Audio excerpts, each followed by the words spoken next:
মাদকের ব্যাপারে আমি যেটুকুনি জানি, আমি যেটা আমাদের এখানে আইন শৃঙ্খলা মিটিং সেদিনও হয়েছে, আমাদের ভিতর ডিসকাশন হয়েছে এবং সবচেয়ে মাদকের মধ্যে যেটা ফান্সি টিকে এবং স্পেশালি যেটা অফিয়াম, যেটা আফিম, যেটা পপি গাছ সেটা নিয়ে রাষ্ট্রীয়ভাবে কোটি কোটি টাকা এটা ওনারা ভস্মীভূত করেছেন।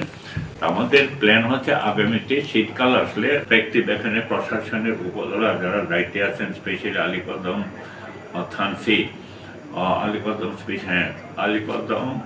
আলীকদম থানসি এবং অপরাপর যেটা তারা অল দি ট্র্যাডিশনাল লিডার যারা হেডম্যান আছেন, কারবারি আছেন, স্পেশালি তো পাড়ার ভিতরে তো এমন অনেক জায়গায় দুর্গম অঞ্চলে সবার পক্ষে সম্ভব না, সেখানে তাদেরকে মোটিভেশন করে এটার ব্যাপারে আরও অ্যাওয়ারনেস করা এবং এখান থেকে নিরুৎসাহিত করার জন্য এই ধরনের একটা ক্রাশ প্রোগ্রাম করার একটা সম্মিলিত প্ল্যান অলরেডি আছে। এটাকে টোটালি এটা জিরো স্টেজে নিয়ে আসার একটা প্ল্যান আছে, বিশেষ করে ওই যে আফিম বা এই যে সমস্ত মাদক যেটা ইন্টারিয়া এমন কতগুলি জায়গায় ঝিরিটিরিতে পড়ে যেটা মানুষের পক্ষে দেখা, প্রশাসন পক্ষে দেখা সম্ভব না। এই জন্য থ্যাংক ইউ মাননীয় সংসদ সদস্য। আরেকটা প্রশ্ন আপনার কাছে যে আপনি তো সেই যে কিছুদিন আগে যে দুর্ভিক্ষ হলো আমাদের বন্যায় বেশ অনেক গ্রাম অঞ্চল প্লাবিত হয়েছে, সেসব জায়গায় আপনি সরাসরি, আমি নিজেও দেখছি আপনি হাঁটু কোথাও কোমর পর্যন্ত পানি ভেঙে সেসব অসহায় মানুষদের পাশে গেছেন।